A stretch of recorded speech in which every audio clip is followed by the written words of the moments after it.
नमस्कार, मैं हूं अमीश देवगन। बिहार की सियासी लड़ाई में आज नए अध्याय की शुरुआत हो गई, क्योंकि बीजेपी ने दावा कर दिया कि बिहार में असली लड़ाई जंगल राज और मंगल राज के बीच है।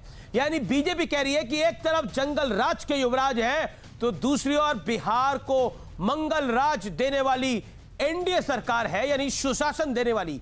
और इसी बीच देश के प्रधानमंत्री मोदी ने राष्ट्रवाद और राम मंदिर का मुद्दा उठाते हुए महागठबंधन पर आज जोरदार वार किए।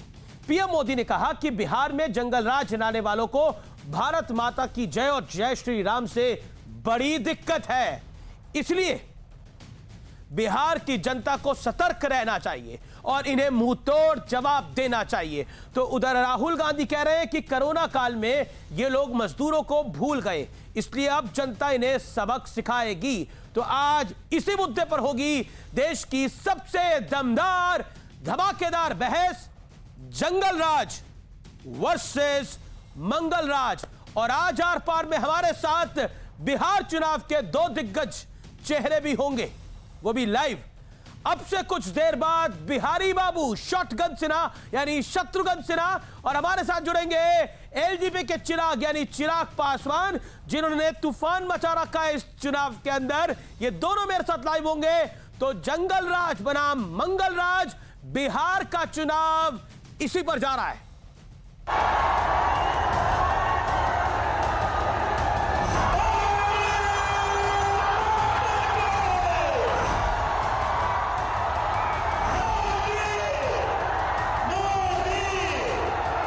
आज बिहार के सामने डबल इंजन की सरकार है, तो दूसरी तरफ डबल युवराज भी है।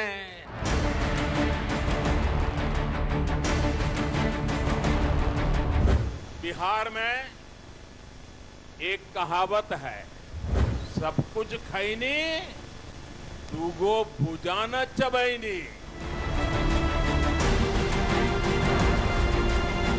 यानी भर पेट भोजन करने के बाद भी खाने वाले की नजर अब भुजा पर है।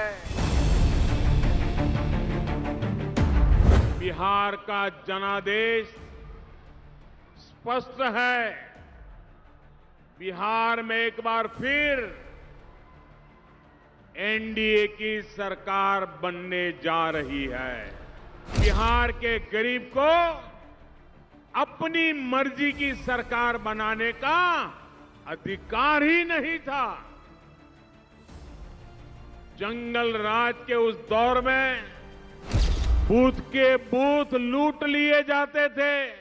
बिहार के शूरवीर देश की सीमा, देश की संप्रभुता की रक्षा के लिए सर्वोच्च बलिदान देते हैं। जंगल राज के साथी चाहते हैं कि भारत मां की जय के नारे ना लगे। भारत मां की जय बोलने से इनको बुखार आ जाता है। और इसी बीच बीजेपी की तरफ से महागठबंधन पर एक और बड़ा प्रहार हुआ।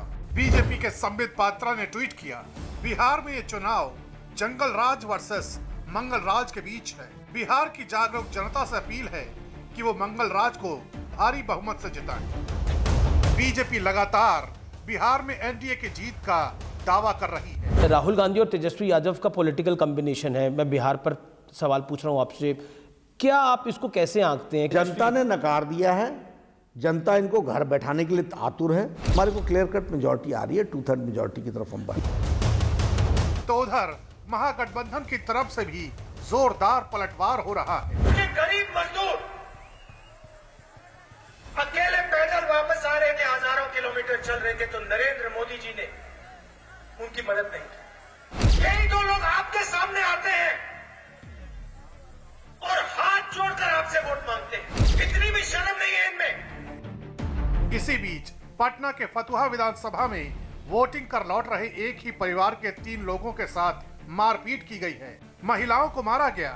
मारपीट का आरोप तेजस्वी यादव की पार्टी यानी आरजेडी के कार्यकर्ताओं पर लगा है। और ये मारपीट क्यों की गई, पीड़ित परिवार से ही सुन लीजिए। तो जानता है कि हम लोग मनपसंद वोट नहीं देगा उसको, तो वो लोग चीड़ था, वो लोग 4-5 ग्रुप बना के बैठे हुए आ रहे थे। हम वोट दे के अभी आए हैं।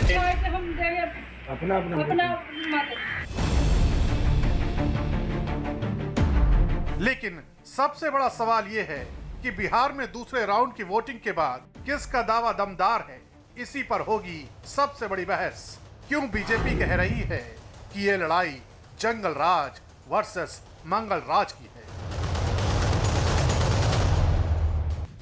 तो आज आर पार में बिहार स्पेशल है और मेरे साथ दो बिहार के दिग्गज नेता भी जुड़ेंगे और उसके बाद हम डिबेट भी करेंगे। लेकिन पहले मेरे साथ शत्रुघ्न सिन्हा, जाने माने एक्टर और कांग्रेस के नेता, मेरे साथ हैं, हमारे पुराने मित्र भी।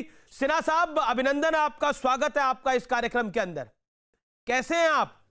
कोरोना का समय चल रहा है, आप तो चुनाव प्रचार भी कर रहे हैं। बहुत अच्छा लगा और आपसे साक्षात्कार हो रहा है और अच्छा लगा, और वो भी आप जंगल राज वर्सेस मंगल राज का डिबेट आज मंगलवार के दिन, महावीर जी के दिन आप कर रहे हैं। मैं मंगल कामना के साथ आपका स्वागत करता हूं और आपको प्रोत्साहन देता हूं और उम्मीद करता हूं कि ये मंगल राज की कामना जो है जल्द से जल्द बिहार में साकार होगी, बिहार की जनता के लिए, बिहार प्रदेश के लिए, बिहार के गरीबों के लिए, बिहार के विकास के लिए। और बिहार में 4 चीज़ों की जो सख्त ज़रूरत है, P for peace, P for prosperity, P for progress and P for pride. इन चारों चीज़ों को हासिल करने में आपका मंगल कामना बहुत रंग लाएगी। यही हमारी कामना, शुभकामना, मनोकामना और प्रार्थना है। आपका बहुत बहुत धन्यवाद अमीश देवगन जी। सिन्हा साहब, मेरा सवाल आपसे पहला यही है, क्योंकि आपने खुद जंगल राज और मंगल राज की बात कर दी, तो देश के प्रधानमंत्री कहते हैं कि अगर जंगल राज लाना है तो ये आरजेडी और कांग्रेस वालों को लेकर आओ, और अगर सुशासन लाना है तो फिर एनडीए की सरकार जरूरी है। वो तेजस्वी यादव और राहुल गांधी को डबल युवराज कहते हैं। आपके मित्र भी हैं प्रधानमंत्री मोदी और आप उनके सबसे बड़े क्रिटिक भी हैं, क्या कहते हैं? देखिए, चलिए आपकी ही बात से मैं श्रृंखला जोड़ता हूं कि चल ज़रूरत में ज़रूरी हो जाते हैं। प्रधानमंत्री, माननीय प्रधानमंत्री जो हमारे दोस्त भी हैं, पूरे समाज के दोस्त हैं और देश के प्रधानमंत्री हैं, हम सब उनका आदर करते हैं। लेकिन इस घड़ी में या संकट की घड़ी में या चुनाव की घड़ी में हम चाहेंगे कि वो हमें मार्गदर्शन दें, बताएं कहाँ पे विकास हुआ है पिछले 15 साल में। हमें वो बताएं तो सही कि जो स्पेशल स्टेट का दर्जा देने की बात हुई थी बिहार को, क्या दिया या कब देंगे।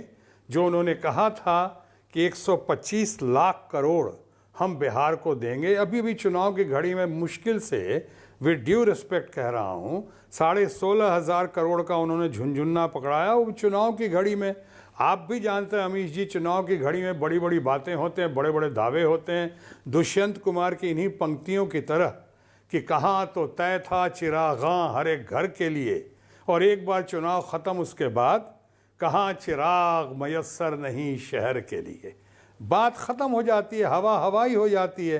तो मैं विनती करूँगा प्रधानमंत्री जी से कि थोड़ा मार्गदर्शन दें। कहें तो सही कि जो यहाँ कहा था कि गांधी सेतु पैरेलल समानांतर फिर से बनवाएंगे, कहाँ गया? हवा में, या हवाई, या कागज़ों में रह गया? ऐसे बताएं, इतने सारे वायदे हुए, कुछ बता दें हमारे प्रधानमंत्री जी। मैं सम्मान के साथ कह रहा हूँ कि हिंदुस्तान में सबसे ज़्यादा बेरोज़गार हमारे अपने बिहार में क्यों हैं? क्यों 2 आदमी में से 1 आदमी बेरोज़गार है? क्यों हमारे जो मजदूर परिवार के लोग सड़कों पे हफ्तों, जिनका आप लोगों ने बहुत समर्थन किया, लेकिन हफ्तों पैदल चलते हुए, भूखे प्यासे, तड़पते हुए, तरसते हुए, न खाना न पानी, और वो महीनों लाखों लोग जिस तरह से कुछ ट्रेन के नीचे आ गए, कुछ ट्रक के नीचे कुचल गए, उनकी डेटा नहीं सरकार के पास, उनकी सहायता करने वाला कोई नहीं। और जब बिहार आते हैं तो बिहार में क्वारंटीन सेंटर में डाल दिया जाता है, और उसके बाद भी उनके साथ ऐसा कुछ नहीं, मनरेगा में काम मिल रहा है तो मनरेगा में क्या काम मिल रहा है, कैसे मिल रहा है, आप लोग को अच्छी तरह पता है। और हमारे स्टूडेंट्स का ये बेरोजगारी की जड़ में जो हमारे स्टूडेंट्स रहे, वहाँ कोटा से बुलाना था, उनको नहीं बुलाया गया, चेन्नई से नहीं बुलाया गया, कर्नाटका से नहीं बुलाया गया, और बुलाया गया तो 2-4 अपने लोगों को बुलाया गया। तो ये लोग देख रहे हैं, अभी घड़ी थी, प्रधानमंत्री जी से विनती कर रहा हूँ, अभी घड़ी थी उनके जख्मों पे मरहम लगाने की। पर इन बातों से और जंगल राज की बात करके 15 साल 20 साल पहले की बात करके उनके जख्मों को कुरेदने की जो कोशिश हो रही है, मैं उसी लिए कह रहा हूं, मेरे किसी अपोजिशन से या जो हमारे मित्रगण हैं, किसी से कोई दुश्मनी नहीं है, सब हमारे अपने ही हैं, हमारे अपने समाज के हैं, अपने फ्रेंड्स हैं। ये मुद्दों पे बात हो रही है, सिद्धांतों पे बात हो रही है, उन्हीं मुद्दों और सिद्धांतों की बात करता हूं। जवाब दे दें जी, उन्हीं मुद्दों और सिद्धांतों की बात करता हूं। आपने बोला कि चुनावों के अंदर हवाई बातें होती हैं, तो तेजस्वी यादव 10 लाख नौकरियों की बात कर रहे हैं, क्या वो भी सब कुछ हवा में है? क्योंकि मैंने कुछ दिन पहले बीजेपी प्रेसिडेंट जेपी नड्डा का इंटरव्यू करा, उन्होंने बोला कि 10 लाख नौकरी की बात करते हैं तेजस्वी यादव, इनके पिताजी ने तो 10 लाख से ज्यादा पलायन करा दिए थे। क्या आपको लगता नहीं है कि एक क्रेडिबिलिटी फैक्टर है आरजेडी के साथ? वो क्रेडिबिलिटी फैक्टर, वो भरोसा कहीं ना कहीं उतना सजग नहीं है आरजेडी के साथ। शत्रुघ्न सिन्हा साहब, जिसका बीजेपी खासतौर पर फायदा उठा रही है पॉलिटिकली। देखिए अमीश देवगन जी, तो आप तो बहुत ही स्मार्ट हैं, बहुत ही आप गुड लुकिंग और गुड डीड्स के आदमी हैं, हम आपकी कदर करते हैं, और अब बहुत बैलेंस तरीके से आपने ये सवाल पूछा, उसकी हम सराहना करते हैं। जहाँ तक सवाल है जेपी नड्डा जी का, वो हमारे भी मित्र हैं, बहुत अच्छे आदमी हैं, सभ्य आदमी हैं, मैं उनकी बहुत कदर करता हूँ, उनको बहुत प्यार करता हूँ। अब रही बात कि इन्होंने कहा उनके पिताजी की बात, अरे भाई क्यों पिताजी पे दादाजी पे हम क्यों जा रहे हैं? सामने वाला एक युवा, एक दमदार, एक शानदार, एक जानदार, एक दबंग व्यक्तित्व का यूथ ब्रिगेड का मालिक, वो सामने आ रहा है, नया नेतृत्व लेके नई सरकार के लिए बदलाव की इस घड़ी में, परिवर्तन की घड़ी में क्रांतिमय परिणाम लेता हुआ सामने आ रहा है, तो उसकी सराहना होनी चाहिए। उस पर पहले विश्वास करो। आपने सुना है ना, पहले विश्वास करो फिर इस्तेमाल करो। एक बार विश्वास तो करो उसको।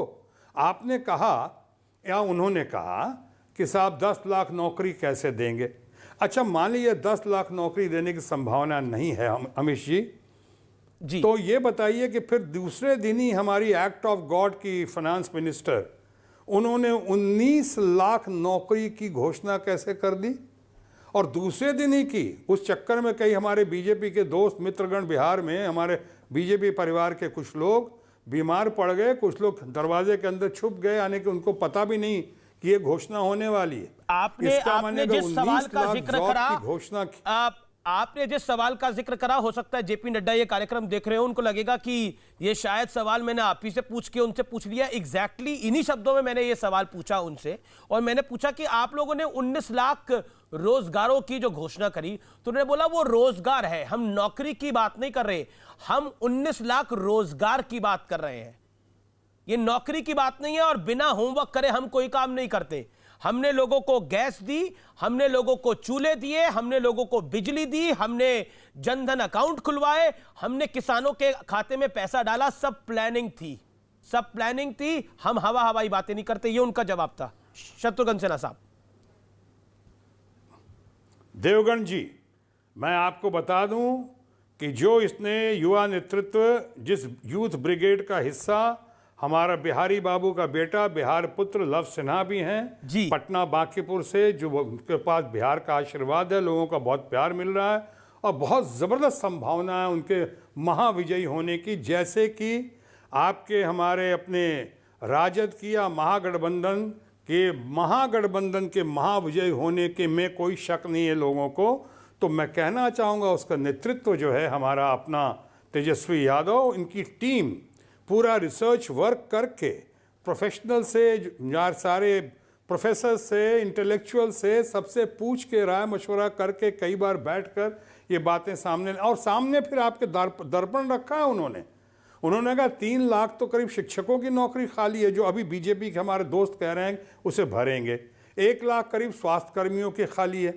बिहार में 70% डॉक्टर्स 70% नर्सेज की कमी है, 60% डॉक्टर्स की कमी है। हमारे बिहार में आपने देखा कि इंजीनियरिंग विभाग में कितने लोगों की जॉब खाली, यही सब अगर पूरा कर दें तो 4-5 लाख तो इसमें हो जाता है। बाकी 4-5 लाख और अगर क्रिएट करना है तो हमारे बीजेपी के दोस्तों ने भी कहा है, जैसे उन्होंने कहा 19 लाख में रोजगार के अवसर हैं, यानी 4-5 लाख रोजगार हैं और बाकी 15 लाख करीब 12-13 लाख जो हैं वो आपके रोजगार के अवसर हैं। यानी अवसर का मतलब ये है, हम समझते हैं कि वो कहेंगे देखो सामने पकौड़ा तल रहा है ना, ये अवसर है, जाके तुम भी पकौड़े तलो, पकौड़े बनाओ, तुमको रोजगार मिल गया। तारे देखो, ये तारा दिखा दिया, अब तारे तोड़ लो, ये अवसर है। अब मैं कह रहा हूं सामने वाला जो कह रहा है अपनी चुटीली भाषा में, आप देवगन जी एक मिनट में देवगन जी अपनी अपनी बात खत्म करता हूं, 1 मिनट में। अब मैं जानता हूं बाकी लोगों की तरफ मैं बहुत ज्यादा इंटरवीन नहीं करता हूं, इंटरप्ट भी नहीं करता हूं।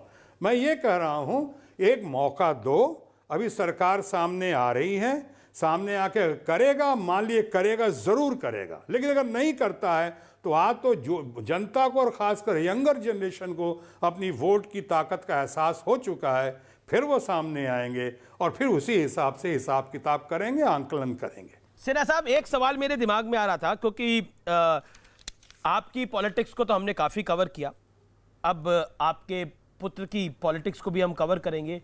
आप भी भरी जवानी में राजनीति में आ गए और मुझे याद है उस दौर के अंदर जब आप पॉलिटिक्स में आए थे तब आपका करियर उड़ान पर था, ढलान पे नहीं है। अक्सर बॉलीवुड में ऐसा होता है, जब करियर ढलान पे होता है तो पॉलिटिक्स में एंट्री होती है। आप अपने करियर की उड़ान पर राजनीति आप में बहुत अच्छे हैं। हाँ, आप अपने जो आपका फिल्मी जीवन था उसकी उड़ान पर, जब आपको फिल्में मिल रही थी, आपको काम मिल रहा था, आप चल रहे थे, तब आप फिल्मों से निकलकर आप राजनीति में आए और आपने रूलिंग पार्टी को नहीं चुना था, उस समय विपक्ष की पार्टी को चुना था, यानी भारतीय जनता पार्टी को चुना था। आपके पुत्र, उनका भी फ्लरिशिंग करियर होगा, लेकिन अब वो राजनीति में संभावनाएं तलाश रहे हैं, वो भी इस जवानी में। तो क्या ये आपने उनको सीख दी या आपने फोर्स करा कि लड़ना ही लड़ना पड़ेगा? लड़े कैसे वो चुनाव, वो कहानी जरा बतानी पड़ेगी आपको। आप बहुत अच्छे हो, आप बहुत, जैसा मैंने कहा, स्मार्ट हो और आप हमें बहुत अच्छी तरह जानते हो, बहुत सालों से पहचानते हो। आपने हमें कहा और हमारी सराहना की, प्रशंसा की, मैं उसकी सराहना करता हूँ। रही बात कि मैं उस वक्त भारत के महान क्रांतिकारी नेता जयप्रकाश नारायण जी से प्रभावित होकर मैं अपनी सामाजिक जिम्मेदारी के तहत भारतीय राजनीति में आया और उसके बाद ये भी आपने ठीक कहा कि हमारा ये मानना था और लोगों से सीखा था कि अगर राजनीति में जाना है तो विपक्ष के रास्ते से जाओगे तो ज़्यादा बेहतर होगा। बहुत कुछ सीखने को मिलता है, गलतियां करता हूं, गलतियां सुधारता हूं, आगे बढ़ता हूं। और दूसरा, अगर राजनीति से अगर कभी सत्ता हासिल हो जाए तो सत्ता सिर्फ सेवा का माध्यम होना चाहिए, मेवा का माध्यम नहीं होना चाहिए। इसीलिए आज तक कई बातों से आप अमीश देवगन जी मेरे से सहमत हों या सहमत नहीं हों, मगर आपने आज तक कभी किसी किस्म का कोई आरोप या मुझ पे इल्ज़ाम नहीं सुना होगा आज तक। मैं उस बात पे कायम रहता हूँ।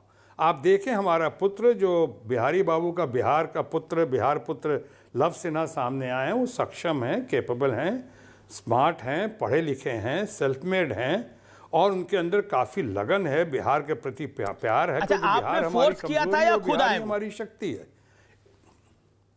नहीं, ये बिहार के लोगों के, जनता जनार्दन के डिमांड पर, हमारे कांग्रेस परिवार के कमांड पे वो आए, उन्हें लाया गया, लेकिन बहुत खुशी खुशी आए। और सबसे बड़ी बात अमीश जी ये कह दूं कि वो जब यहाँ आए हैं तो मुड़ के जाने के लिए नहीं आए हैं, अब आगे बढ़ने और आगे जाने के लिए ही आए हैं और सबसे बड़ी बात सेवा के लिए आए हैं।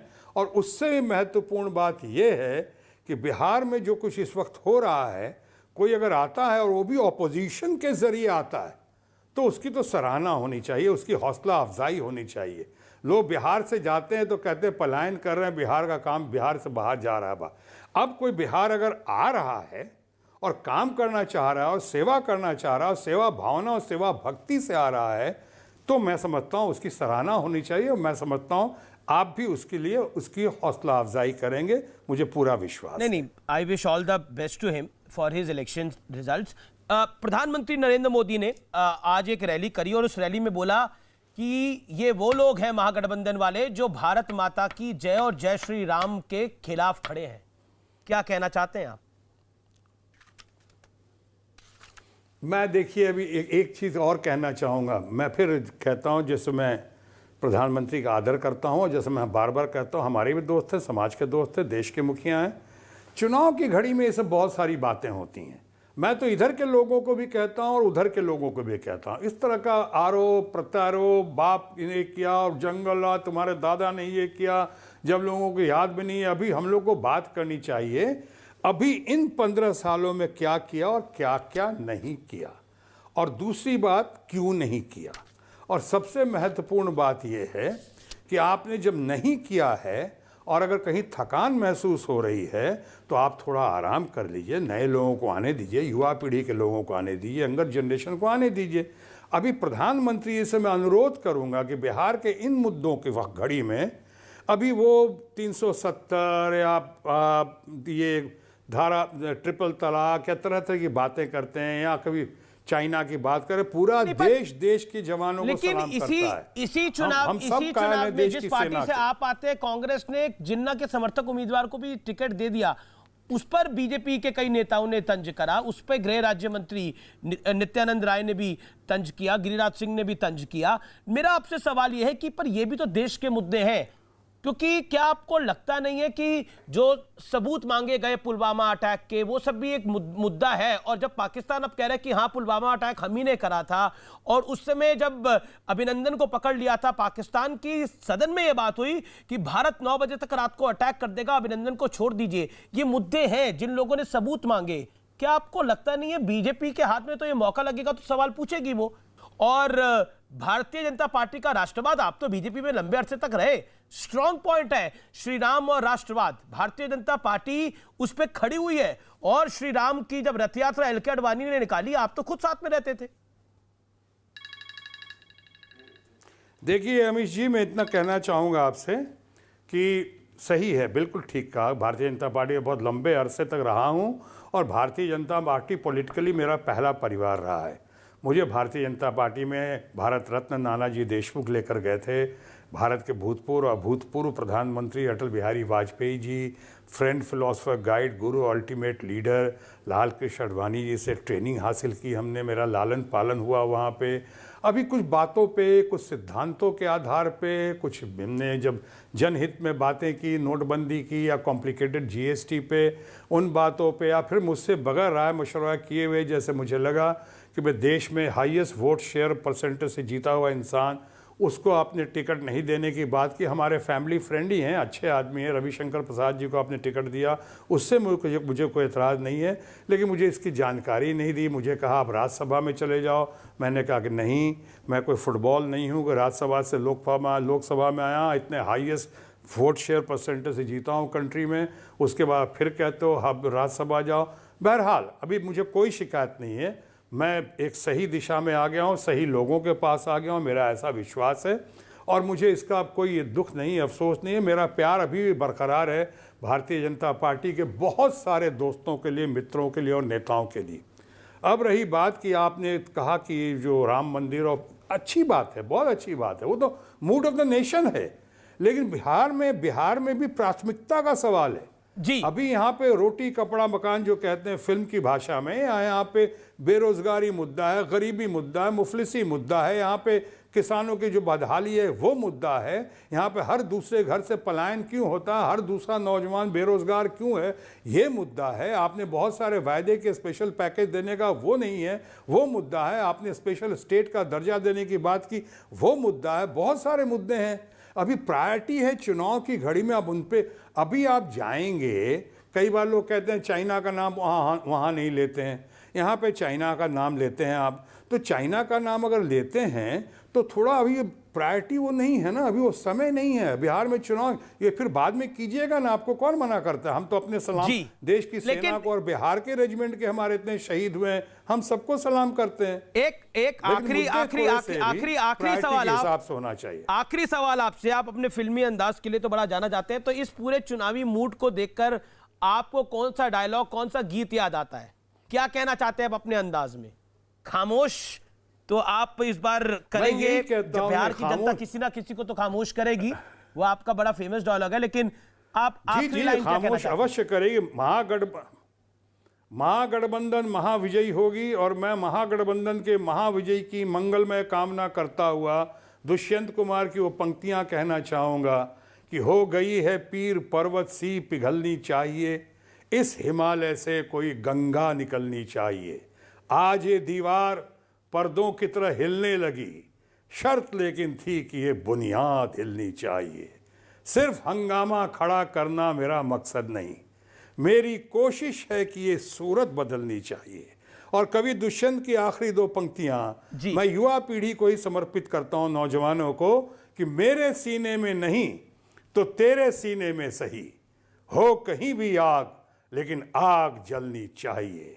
हम अपने तमाम विरोधियों को एकजुट और एकजुट होकर खामोश कर दें, बस यही कामना है, शुभकामना, प्रार्थना है हमारी। धन्यवाद अमीश देवगन जी, आपका बहुत बहुत धन्यवाद। और हम भी आपके साथ साथ स्वागत करते हैं चिराग पासवान का। चिराग, आपको मैं यही कह रहा था, आपने चिराग का जिक्र किया, चिराग पासवान मेरे साथ है, तो चुनाव की बेला में उनको आशीर्वाद देना चाहेंगे? आप तो उनसे बड़े हैं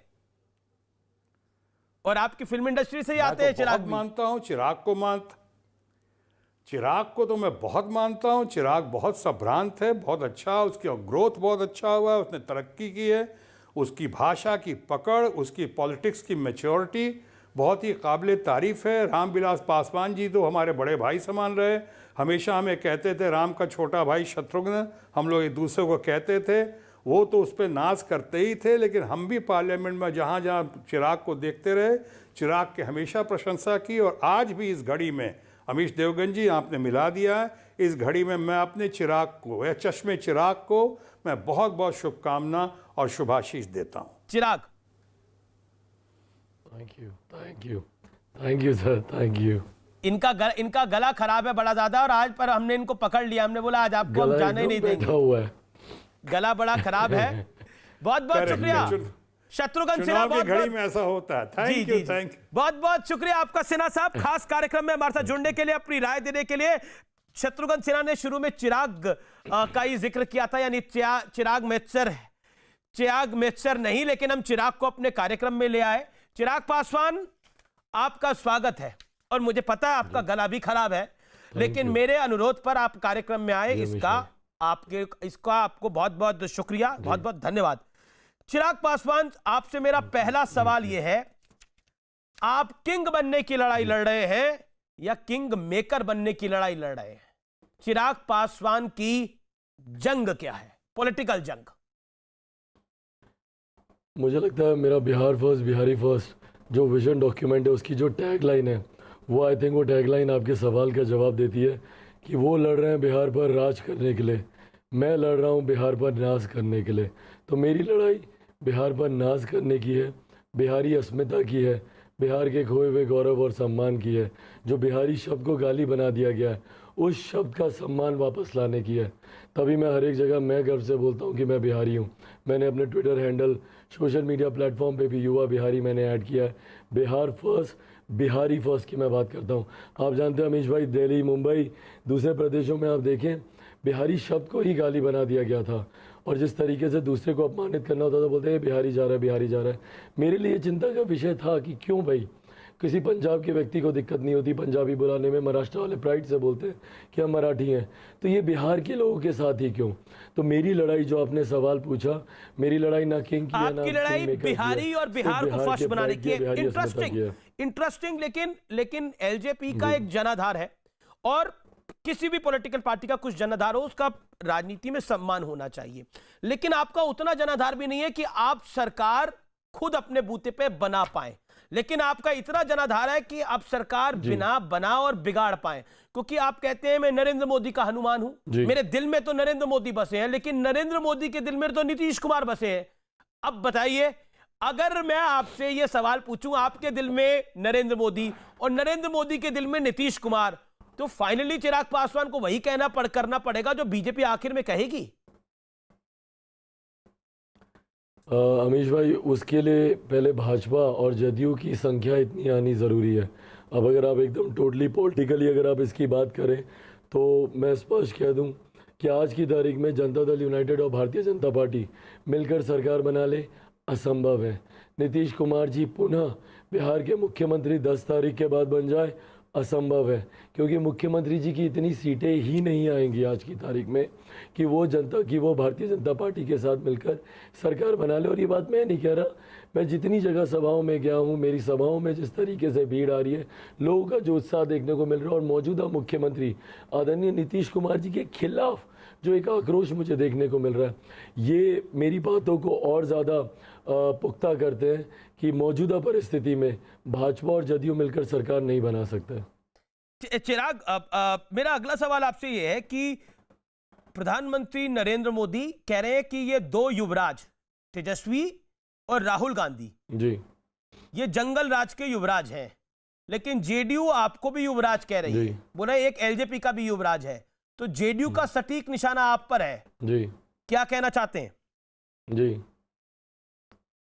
नहीं, मैं क्या कहूँ, जनता दल यूनाइटेड के लोगों को और खासतौर पर मुख्यमंत्री आदरणीय नीतीश कुमार जी को आदत हो गई है मेरे ऊपर बहुत सारी व्यक्तिगत टिप्पणियां करने की, और अब शायद मुझे भी आदत हो गई है उनकी बातें सुनकर झेलने की, तो मुझे उससे कोई फ़र्क नहीं पड़ता।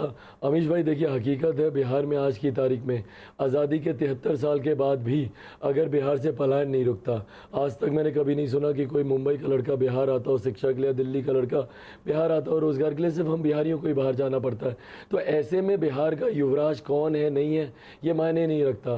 बिहारी अस्मिता की लड़ाई की जब मैं बात कर रहा हूँ, बिहार में बेसिक इंफ्रास्ट्रक्चर अभी तक इंटैक्ट नहीं है, बिहार में अभी भी रोज़गार नहीं है, बिहार में अभी भी शिक्षा व्यवस्था, स्वास्थ्य व्यवस्था बदहाली की कगार पर है। मुद्दे ये होने चाहिए। मैं जानता हूं कि माननीय मुख्यमंत्री नीतीश कुमार जी बहुत ज़्यादा मुझसे परेशान हैं, बहुत ज़्यादा मुझसे चिड़े हुए हैं, अगर मैं सही शब्द का इस्तेमाल करूं। जिस तरीके से मैं रोज़ उनके ऊपर मैं कोई ना कोई मैं बातें इस तरीके से कहता हूं, 7 निश्चय जो इतनी बड़ी भ्रष्टाचार की, बिहार के इतिहास में सबसे बड़ी भ्रष्टाचार की योजना जिसको मैंने ही उजागर किया, और मैं धन्यवाद दूंगा केंद्र सरकार और आयकर विभाग का कि उन्होंने इसके ऊपर जांच भी शुरू की। तो मुख्यमंत्री जी मुझसे परेशान है, पर मैं नैरेटिव को बदलने नहीं दूंगा। मेरा नैरेटिव सिर्फ और सिर्फ बिहार का विकास रहेगा। मुख्यमंत्री जी मेरे वीडियोज़ वायरल करें, मुख्यमंत्री जी मेरे बारे में जो कहना है कहें, मेरे पिताजी की मृत्यु को लेकर जो कहना चाहें कहें, मैं सारी चीज़ों का बहुत ही संयम और शालीनता के साथ जवाब दूंगा, बट नैरेटिव नहीं बदलने दूंगा। नैरेटिव नहीं बदलने देंगे, लेकिन तेजस्वी यादव आपको छोटा भाई कह चुके हैं, आपको बड़ा भाई कह चुके हैं। तेजस्वी यादव कहते हैं कि मेरे भाई की तरह है चिराग पासवान। तो क्या चिराग पासवान, तेजस्वी यादव और राहुल गांधी एक साथ अगर मौका मिलेगा तो बिहार में सरकार बनाएंगे? बिल्कुल भी नहीं अमीश भाई। और ये देखिए, पहली बार ऐसा नहीं है कि तेजस्वी ने मेरे बारे में ऐसा कुछ कहा या मैं हमेशा उनको कहा है कि वो मेरे छोटे भाई हैं, और पारिवारिक संबंध एक तरफ होते हैं और राजनीतिक संबंध दूसरी तरफ होते हैं। तो उनके साथ जो व्यक्तिगत संबंध है वो एक तरफ है, बट अगर आप राजनीतिक परिप्रेक्ष्य की बात करें तो मैं इस बात को लेकर बहुत स्पष्ट कर दूं, 10 तारीख को संभवतः पुनः मेरी आपसे मुलाकात होगी। आप मेरा ही ये बाइट मुझे वापस दिखाइएगा। 10 तारीख के बाद महागठबंधन के साथ जाना असंभव है किसी भी कीमत पर। लोक जनशक्ति पार्टी का कोई भी जीता हुआ विधायक महागठबंधन के किसी भी नेता के लिए अपना समर्थन नहीं करेगा। बहरहाल मुद्दे की बात यह, सवाल आप ये मत पूछे कि लोक जनशक्ति पार्टी महागठबंधन के साथ जा सकती है, आप ये पूछिए कि क्या मौजूदा मुख्यमंत्री महागठबंधन के साथ जा सकते हैं, क्योंकि उन्होंने पूरी तैयारी कर ली है। उनको 2024 में मौजूदा प्रधानमंत्री के सामने पुनः प्रधानमंत्री का चेहरा बनना है, जैसे वो 2014 में बनना चाह रहे थे, और इसी चक्कर में 2-3 पलटियां वो खा चुके हैं। अभी तो वो मुख्यमंत्री बन जाए, अभी तो मौजूदा प्रधानमंत्री उनको मुख्यमंत्री बनाने के लिए पूरी मशक्कत कर रहे हैं, क्योंकि नीतीश कुमार की अपनी ब्रांड इमेज सबसे ज्यादा डेंट हुई है इस चुनाव के अंदर। इस समय तो मौजूदा प्रधानमंत्री उनको सीएम बनाने के लिए जद्दोजहद कर रहे हैं। बहुत बहुत शुक्रिया आपका चिराग, आपका चिराग पासवान, आपका गला खराब है, किस दिन आपसे विस्तार से मैं बात करूंगा और आपका गला जल्दी ठीक हो। थोड़ा गुनगुना पानी पीते रहिए, आपका गला स्वस्थ रहना चाहिए। अभी आखिरी दौर का चुनाव बाकी है। Thank you so much, pleasure having you Chirag Paswan and shotgun Sinha यानी Shatrughan Sinha, thank you, live and exclusive. Thank you so much Chirag Paswan हमारे साथ जुड़ने के लिए। Sudhanshu Trivedi joins me, BJP member of parliament now. मेरे को ज्वाइन कर रहे हैं मृत्युंजय तिवारी, मेरे को ज्वाइन कर रहे हैं ए.के. वाजपेयी, मेरे को ज्वाइन कर रहे हैं प्रेमचंद मिश्रा। सबसे पहला सवाल, क्योंकि एक महागठबंधन के शत्रुघ्न सिन्हा थे, उसके बाद चिराग पासवान थे। मेरा पहला सवाल तो बीजेपी से होना चाहिए, लेकिन बीजेपी के प्रवक्ता शायद स्क्रीन पे नहीं है, तो मैं मृत्युंजय तिवारी का रुख करता हूं। मृत्युंजय तिवारी, प्रधानमंत्री नरेंद्र मोदी भारतीय जनता पार्टी के यानी एनडीए के वो प्रचारक, जब वो मैदान में उतरते हैं तो कहते हैं हवा बदल जाती है, और ऐसा माना जा रहा है कि दूसरे राउंड में जितनी मेहनत प्रधानमंत्री मोदी ने करी और भारतीय जनता पार्टी ने जिस तरह से स्ट्रेटेजाइज किया, दूसरे राउंड के चुनाव में आरजेडी को भी खूब मशक्कत करनी पड़ी है। और आज उन्होंने एक नई बात कही है। प्रधानमंत्री नरेंद्र मोदी ने आज कहा है कि ये लोग भारत माता की जय के भी खिलाफ हैं, ये जय श्री राम के भी खिलाफ हैं। बोलिए, क्या बोलेंगे मृत्युंजय तिवारी? देखिए अमित जी, आदरणीय प्रधानमंत्री जी, आपने कहा कि जब सभा करते हैं तो हवा का रुख बदल देते हैं। हवा का रुख नहीं, हवा का रुख तो बिगड़ चुका है। आदरणीय प्रधानमंत्री जी जब कोई काम नहीं कर सकते हैं तब इनको भारत माता और श्री राम याद आते हैं। ये तो बिहार भारत की माता धरती नहीं याद आनी चाहिए मृत्युंजय जी। 130 भारत माता और श्री राम नहीं याद आने तो चाहिए। यही बोल रहे हैं, सुनिए ना भाई, आप तो सुनिए ना, कीजिएगा तो फिर काहे बुलाए हैं। 130 करोड़ भारतवासी भारत माँ के लाल हैं, और सारे भारतवासी भारत माता की जय और जय श्री राम, जय सीताराम ये करते हैं। हम लोग तो रोज रामायण पढ़ते हैं, राम के चरित्र का अनुकरण करते हैं, अपने जीवन में उतारते हैं। लेकिन जो लोग राम के नाम पर वोट लेते हैं और काम कुछ नहीं करते हैं, अब तो बिहार की जनता ने हवा का रुख तेजस्वी यादव जी की ओर कर दिया है। अब प्रधानमंत्री जी को अपना काम बताना ही पड़ेगा, और ये बताना होगा कि उस समय प्रधानमंत्री जी कहां थे जब मजदूरों के पैर में छाले पड़ रहे थे। 1000 किलोमीटर पैदल चलकर मजदूर आ रहे थे। विपक्ष की बात पिछले 40 मिनट से हो रही है, क्योंकि शत्रुघ्न सिन्हा भी थे, वो भी करीब करीब 25 मिनट थे। डॉक्टर सुधांशु त्रिवेदी, आपके मित्र, आपके पार्टी में पूर्व सहयोगी, former member of parliament, cabinet minister Shatrughan Sinha कुछ देर पहले हमारे साथ थे, और शत्रुघ्न सिन्हा ने बोला नरेंद्र मोदी जी मेरे मित्र हैं मेरे शो में, लेकिन कुछ सवालों के जवाब तो उनको देने पड़ेंगे, जो अब कांग्रेस के नेता भी हैं, उनके पुत्र चुनाव भी लड़ रहे हैं। और अभी मृत्युंजय तिवारी ने यहां पर बोला कि हवा का रुख तेजस्वी के साथ है, तो नरेंद्र मोदी जी कुछ भी कर ले, अब की बार नहीं हो पाएगा। देखिए, क्योंकि आज भारत माता की जय और जय श्री राम की बात आई। मैं अभी जवाब देता हूं इसका। देखिए, अभी शत्रुघ्न सिन्हा जी का मैं आप ही के इसी कार्यक्रम में इंटरव्यू देख रहा था। उन्होंने अपने बात की शुरुआत किससे की थी? कहां तो तय था चिरागा हर एक घर के लिए, और कहां चिराग भी मयस्सर नहीं शहर के लिए। मैं यही बताना चाहता हूं, लालू जी के शासनकाल में जानते हैं ये क्यों हुआ था? इसके आगे एक लाइन और जोड़ देता हूं, ये चिरागा क्यों नहीं था मयस्सर शहर के लिए? क्योंकि सारे चिराग उठा के रख लिए थे अपने घर के लिए। लालू यादव जी जब सत्ता में आए थे 30 साल पहले, तो कहे थे पूरे गरीब गुरबा के लिए करूंगा, फिर अपने को संकुचित करके एक वर्ग का नेता बनाया, फिर संकुचित करके एक जाति का नेता बनाया, और जब वास्तविक सत्ता की साझेदारी की बात आई तो अपनी जाति के भी किसी एक व्यक्ति पर भरोसा नहीं किया, सब कुछ अपने परिवार के अंदर केंद्रित कर लिया। इसीलिए मैंने कहा सारा चिराग जो था वो केवल अपने घर के लिए था। अब मैं इस पे कहना चाहता हूं, अभी मृत्युंजय जी ने तो अच्छी बात कही कि भाई सब लोग जय श्री राम और उसकी बात करते हैं, मगर मृत्युंजय जी से मैं कहना चाहूंगा, ये हम अक्टूबर 2020 और अक्टूबर 1990 की दूरदर्शन की आर्काइव निकाल लीजिएगा। जब 24 अक्टूबर 1990 को समस्तीपुर में गिरफ्तार करवाया था आडवाणी जी ने को, उसके बाद उन्होंने जो टीवी पे बोला था कोई रामलला की बात नहीं होती, ये जात बिरादरी का देश है, और रामलला के भीतर गड़ा था क्या? ये रिकॉर्डेड है दूरदर्शन के आर्काइव से निकलवा लीजिएगा। उस जमाने में जो ये कहते थे, आज मैं नहीं, एक मिनट में मैं सकारात्मक परिवर्तन मानता हूं। कि वो लालू प्रसाद यादव जी जो इस प्रकार की बात कहते थे, आज उनकी पार्टी के आधिकारिक प्रवक्ता आकर यह सकारात्मक बात कह रहे हैं भगवान राम के बारे में, तो मैं मानता हूं कि यह भारत की राजनीति में एक सकारात्मक युगांतर परिवर्तन हुआ है जिसे हम करने में सफल रहे हैं। परंतु आज बेरोजगारी और भूखमरी पर कहिए अमित देवगन जी, ये बताएंगे। अच्छा, बेरोजगारी अच्छा बताइए, उस सबसे निगेटिव रोजगार की दर कब थी? निगेटिव इंडस्ट्रियल ग्रोथ रेट कब थी? जब सबसे ज्यादा अगर हम ये पूछ रहे हैं इंजीनियर और इंडस्ट्री ये बता दीजिए तो उस जमाने में विशेष राज्य का दर्जा क्यों नहीं दिया? हाँ, वो भी बता रहे हैं। विशेष राज्य के दर्जे का प्रावधान 14वें वित्त आयोग में समाप्त हो गया। अब जैसे आप कहें जो प्रावधान समाप्त हो गया, तब उसके लिए क्या हो सकता है? हाँ, जो विशेष डबल इंजन की सरकार में फायदा क्या मिला, ये बताइए। मैं बता रहा हूं भाई, विशेष राज्य के दर्जे की मांग आप लोग कर रहे हैं। अरे जिस प्रदेश के पास इतना बेहतरीन मानव संसाधन, इतना बेहतरीन प्राकृतिक संसाधन था, उसमें आज महागठबंधन के लोगों ने 55 साल राज किया। उसके बाद कोई फैक्ट्री नहीं लगा कि हिमाचल उद्योग बंद हो विशेष गया, राज्य के दर्जे की स्थिति, उद्घाटन के पहले पुल पुलिया बह गया। अरे डबल इंजन से फायदा क्या मिला, ये बताइए। मैं रुक करता हूं, बता रहा हूं। आप डबल इंजन से फायदा बता देता हूं। सुधांशु, आप डबल इंजन का फायदा बता दीजिएगा। प्रेमचंद मिश्रा हैं एमएलसी बिहार के और कांग्रेस के नेता, मैं उनका रुख कर लेता हूं। प्रेमचंद मिश्रा जी, प्रधानमंत्री की आज रैली हुई, जिन्हें भारत माता से दिक्कत है उनसे बिहार को दिक्कत है। जंगल राज के समर्थक भारत माता के नारे के भी खिलाफ हैं। मां भारती का जयकारा इन लोगों को रास नहीं आ रहा, ये कहा प्रधानमंत्री ने अपनी रैली के अंदर, क्योंकि राष्ट्रवाद भारतीय जनता पार्टी का स्ट्रांग पॉइंट है। और आपके लोग तो वैसे ही सबूत मांगते हैं। 2019 से लेकर 2020 आ गया है, लेकिन आपका सबूत मांगने का सिलसिला खत्म नहीं हुआ है। कभी एयर स्ट्राइक, कभी बालाकोट स्ट्राइक, कभी सर्जिकल स्ट्राइक का सबूत। कभी हमने अपने सेना के शौर्य के ऊपर सवाल नहीं खड़ा किया।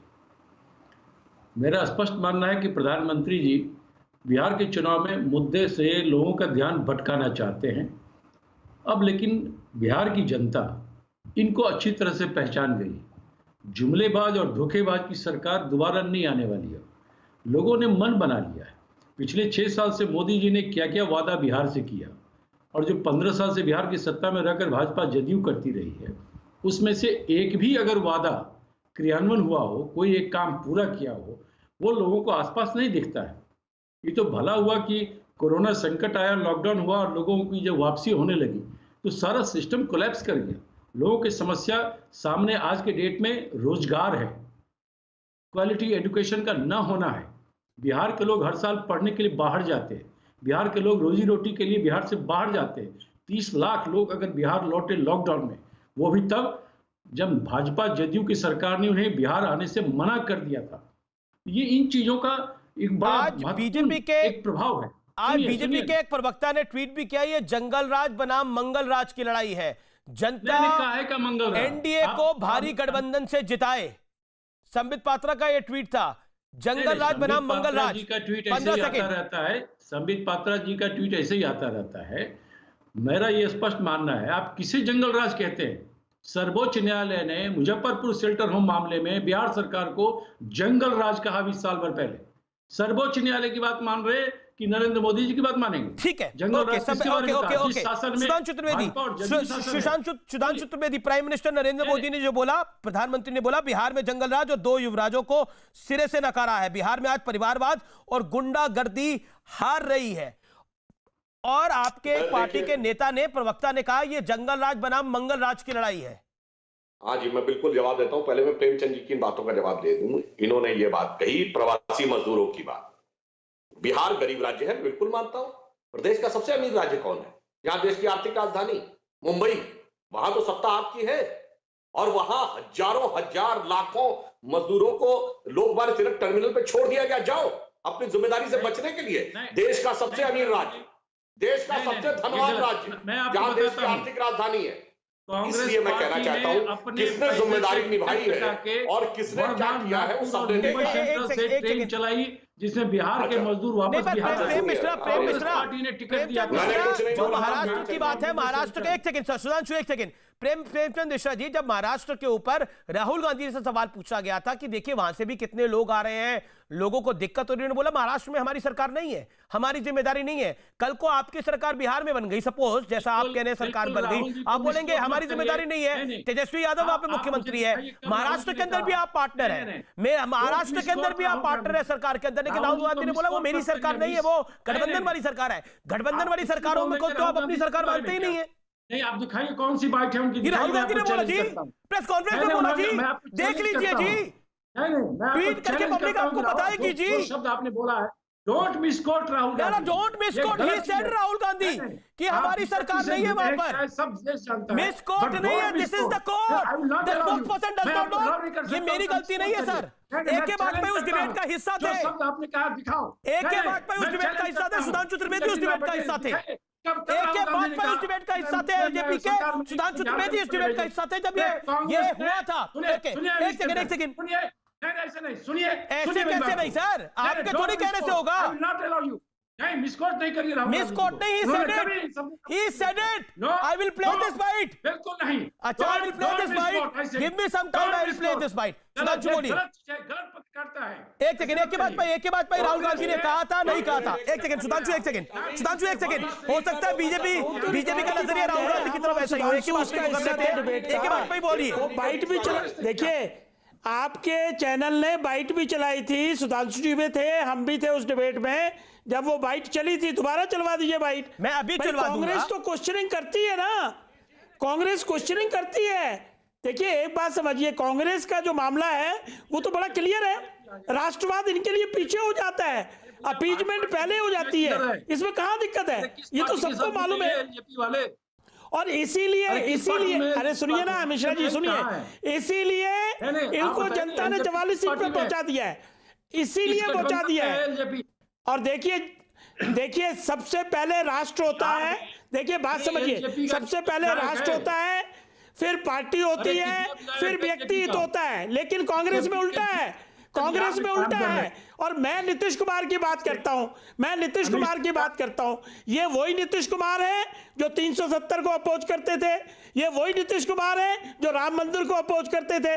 क्यों बीजेपी इनको ढो रही है? बड़ी खबर आ रही है नीतीश की रैली में टमाटर और पत्थर चले हैं, ये खबर आ रही है। आई थिंक टमाटर और प्याज चले हैं, ये खबर आ रही है। ये शॉट्स हमारे पास हैं, मैं आपको दिखा सकता हूं। बिहार चुनाव पर बहुत बड़ी खबर है, नीतीश कुमार की रैली में चढ़े हैं। नीतीश कुमार ने फिर मंच से बोला आप छोड़ दीजिए लोगों को, ये लोग यही सब करने आते हैं। नीतीश कुमार की मधुबनी की रैली में सुरक्षा कर्मियों ने रोकने की कोशिश की। नीतीश कुमार ने बोला छोड़ दीजिए इन लोगों को, ये एक सेक्शन है जो यही सब कुछ करने आता है, ये यही सब कुछ करने आते हैं, यानी ये अराजक तत्व हैं, ये नीतीश कुमार ने कहा। कुछ प्यास फेंके गए, वो विजुअल्स में आप देख सकते हैं। क्विकली मैं सुधांशु त्रिवेदी आपका रिएक्शन लेता हूं। नीतीश की रैली में ये चला है, मौजूदा सीएम है, यानी नीतीश कुमार के खिलाफ हवा है। कहना चाहूंगा नीतीश तो मोदी तुमसे बैर नहीं, लेकिन नीतीशवा तुम्हारी खैर नहीं।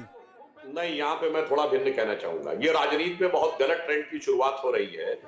किसी भी दल के लिए बहुत मुश्किल नहीं है कि दूसरे दल की रैली में 25-30 अपने आदमी पहुंचा देना। यह स्वस्थ लोकतंत्र के लिए बहुत गलत है। और जो भी प्रतिक्रिया करनी, मैं कह रहा हूं भाई, आप मतदान के दिन अपनी बात कहिए, अपनी पार्टी की रैलियों के मंच से बोलिए। अब ये पत्थर फेंकना, प्याज फेंकना, ये टमाटर फेंकना, प्रेमचंद मिश्रा, ठीक है सुधांशु, प्रेमचंद मिश्रा, देन मृत्युंजय तिवारी। अब मैं एक और बात कहना चाहता हूं। हाँ बोलिए सुधांशु, कंप्लीट करिए। सुधांशु कंप्लीट करिए, 5 सेकंड सुधांशु, 5 सेकंड मैं कंप्लीट करता हूं। देखिए, जो प्रेमचंद मिश्रा जी ने कहा था कि राहुल गांधी जी को मिसकोट किया गया, तो मैं उनको याद दिलाना चाहता हूं कि अभिजीत बनर्जी जो अंतरराष्ट्रीय नोबेल पुरस्कार विजेता अर्थशास्त्री थे, उनसे राहुल गांधी जी ने संवाद किया था। और जब मुंबई के मजदूरों की बात हुई थी, तो अभिजीत बनर्जी जी ने कहा था कि यह स्थानीय सरकार का विषय है। और मैं दर्शकों से कहूंगा ना, हमारी मानिए ना प्रेमचंद जी की, जाइए इंटरनेट का जमाना है आजकल, देख लीजिए क्या राहुल गांधी पब्लिक देख रही है जी, अभिजीत बनर्जी ने बोला, पब्लिक देख रही है, ट्वीट कर दिया गया वीडियो। ये जनता जनार्दन है जी, यहां पर सब हो जाता है। प्रेमचंद मिश्रा, आपसे मेरा सवाल, जो नीतीश की रैली में, नीतीश कुमार मौजूदा सीएम की रैली में चले, क्या आप उसका समर्थन करते हैं? बिल्कुल नहीं, लोकतंत्र में इस तरह की घटना का कोई स्थान नहीं है। आप राजनीतिक मतभेद रखिए, लेकिन जो कुछ भी आज मधुबनी के हरलाखी में नीतीश जी की सभा में जिन लोगों ने भी किया है वो गलत है। किसी भी नेता के सभा को डिस्टर्ब करना या कुछ और, ये पॉलिटिकल मैच्योरिटी है। आई थिंक बीजेपी और कांग्रेस दोनों ने पॉलिटिकल मैच्योरिटी दिखाते हुए इस पर बयान दिया है, चाहे प्रेमचंद मिश्रा हो चाहे BJP member of parliament doctor Sudhanshu Trivedi हो। I think this is a very good maturity of both political parties. कई बार हम नेताओं को बहुत सुधांशु जी के साथ भी मेरे तीखे वाद विवाद हुआ है और प्रेमचंद जी के साथ भी हुआ है, वाजपेयी जी के साथ भी हुआ है, मृत्युंजय जी के साथ भी हुआ है, लेकिन I want to compliment you Premchand Mishra and Sudhanshu Trivedi कि इस विषय पर आप दोनों की राय एक है। As a mature politician I think this is a very very must, और एक स्टैंडर्ड ऑफ पॉलिटिक्स होनी चाहिए जो कि बहुत बड़ी रिक्वायरमेंट है इस देश के अंदर। बहुत आपने इस बात को बहुत स्पष्टता से रखा, ऐसा कम देखने को मिलता है। मैं ब्रेक के लिए रुक रहा हूं, छोटे से अंतराल के बाद वापस आ